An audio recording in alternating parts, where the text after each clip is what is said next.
Do you have persistent pain over your SI joint? Different techniques or stretches seem to provide some temporary relief, but the pain always comes back.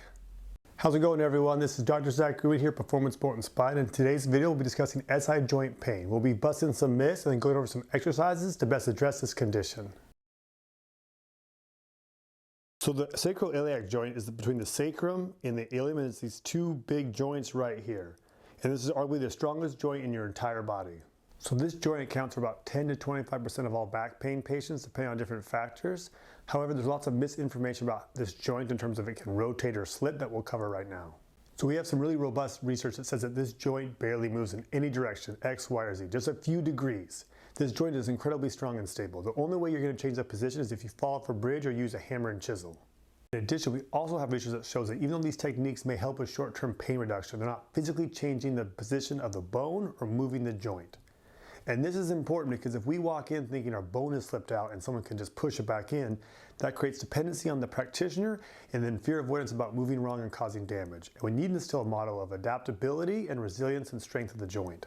So now we'll cover some exercises for this issue, and it's important to know that we want to build the strength and capacity of that joint over time, and we want to challenge in all directions, front and back and side to side.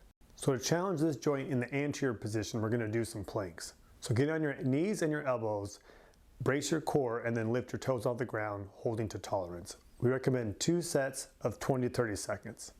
To increase the difficulty, you can raise your knees off the ground and go onto your toes. If you want to further increase this, you can put a small weight on your back as we demonstrate here. So to strengthen the joint in the posterior direction, we're going to use a glute bridge. So laying on your back with your knees bent, your feet flat on the floor, lift your hips up with your buttocks and hold. We recommend 2 sets of 10 to 30 seconds, depending on your tolerance, and then increasing over time. To increase the difficulty, you can place a small weight on your abdomen as you lift up and hold, or to further increase it, you can do a single leg version, which we demonstrate here. So to strengthen this joint in the lateral direction, we're going to do a side leg hold. So you're going to lay on your side with your head supporting your neck and your leg straight with the knee in line with your hip. Lift your leg up to a 45-degree angle and then hold.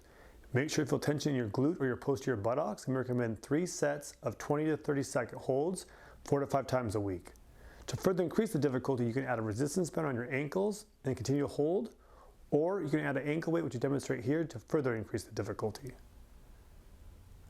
And to lastly challenge it within the medial direction, we recommend ball squeezes. So laying on your back with your knees bent and your feet flat on the floor, put a ball or a foam roller between your knees, and then press your knees inwards towards the ball. Hold for 20 to 30 seconds for 2 to 3 sets. Again, recommend 4 to 5 times a week.